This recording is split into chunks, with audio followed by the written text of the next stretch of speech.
Jimani Gibson was simply known as Mr. Manual. He graduated top 10 in his class. He was class president, a member of the junior ROTC and the speech team. His teachers describe him as the type of kid you'd want to have in class. A couple of the very first voters making their way in this morning on their way into work. Now, here at this location at Heartland Community College, it is home to 3 different precincts. So as you see, lots of election judges. But I want to show you what else you can do. You can also take a selfie. So let's go here. Did you see that? He tried to plant one on my cheek during the selfie, and it turned out great. Feels a little bit more like winter out here this morning than spring and baseball weather, but crews have been busy getting things ready for tomorrow night's home opener. That's the Red Cross's whole goal here with this event today, is to get people to get these smoke alarms installed. We know it cuts the risk of dying in a house fire in half. This is a can opener right here, so really powerful stuff. This is a smoke alarm, and it did its job. You can see how melted it got in the fire. An iron here, and then some kids' toys. The stream of people has not let up here since the visitation started several hours ago. Now, I could go on all night telling you what a great guy Nick was, but last week I got the opportunity to sit down with his brothers and sisters on the Peoria Fire Department, and tonight they want you to know Nick as they did.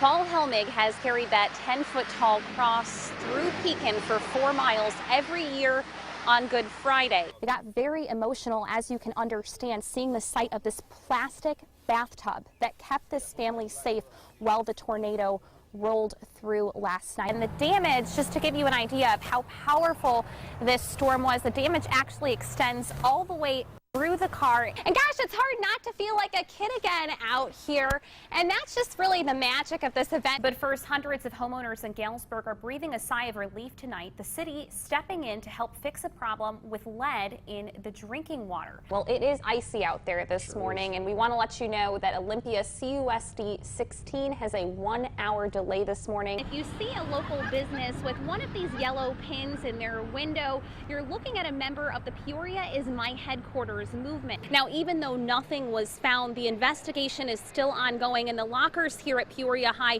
continue to be searched. In 8 months' time, the Peoria Fire Department has seen 1 firefighter die from cancer and 2 more get the diagnosis, one of them in his early 30s.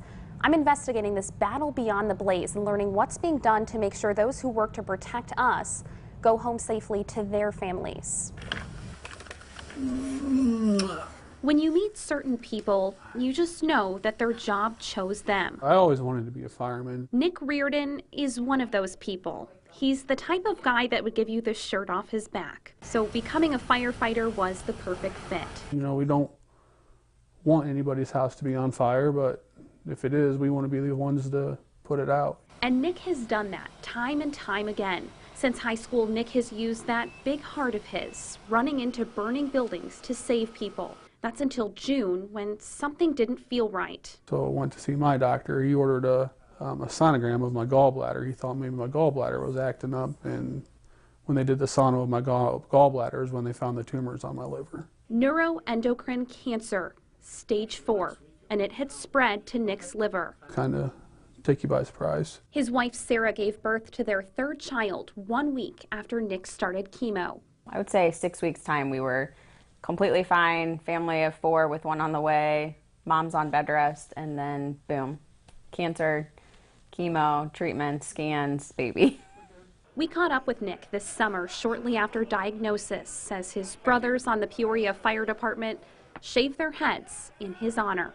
We are right there beside him the whole way. Peoria Fire Department's Chief Ed Olahai says there's a new battle behind the blaze. Cancer quickly catching up with cardiovascular disease as a leading cause of firefighter deaths. And they're equating all that to the new plastic products that are burning in houses now. Dr. Joseph Evans is a radiation oncologist who's seen several firefighters in his clinic over the past few months. Firefighters overall are at increased risk of cancer, and then there are a handful of specific cancers that seem to be increased, including thyroid, prostate, melanoma, kidney. A Peoria firefighter for 29 years, Chief Olahai started alongside Captain Gary Stotthammer, who lost his battle with cancer in September. It was a badge of honor to have dirty gear and a smoked up helmet and soot on your face, you know. I mean, that's kind of was a sign of a guy that's in there doing the job. We never thought about, hey, cancer's going to get you 20 years from now. Peoria FD is working to change that culture. Cancer awareness now part of its training academy. Firefighters are required to wash their faces and hands after fighting a fire, and gear is sent off to an extractor to be washed. My hope is, everybody goes home safely after every shift. There's no doubt about that. And my hope is, a long life. But I think we're more realistic in the fact that we know we're only going to dodge these bullets for so long. So we're giving them, everything that we can to try to stop it. He worries about the kids and I, and he worries about doing like videos and letters and cards for the kids in case we aren't able to beat this. Nick's battle isn't over yet. I always say I'm not ready to go yet, so don't get me wrong, we have our bad days too, or we're depressed or just not having a good day emotionally, but for the most part, our faith, our friends, our family, it's very easy to stay positive when you got that kind of support. But much like fighting a fire, this battle will be won with one heart of gold and the dozens of others that stand behind him. Yeah, Paul and Evelyn, after several months in the hospital and rehab, Paul and Valerie Litton's bodies have healed. But now they're turning their focus on rebuilding in the same spot the explosion happened. 5 months ago, and still somewhat emotional. Looking at this new construction, nestled on a quiet stretch of Farmdale Road in rural Washington, it's hard to imagine what's happened there. I remember the sensation of falling, and I thought it was just that dream where you're falling and you can't catch yourself, It was just before 2 a.m. on August 24th when Paul and Valerie Litton woke up to a loud boom. I was rudely awakened from the dream by hitting the ground and facing then the back of the house. I was outside. The Littons were thrown out of bed and into the air, landing as far as 50 feet away from their home before it burst into flames. I knew that we needed to get away from it, so I started yelling for her, hey, we need to roll. We got to roll away, from the heat.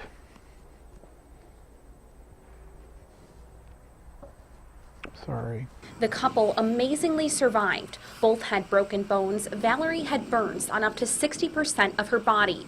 Nearly 6 months later, they're back to work and chose to rebuild in the same spot. We thought about whether it would be painful or not to rebuild out there. But yeah, we love it out there though. It's a beautiful spot.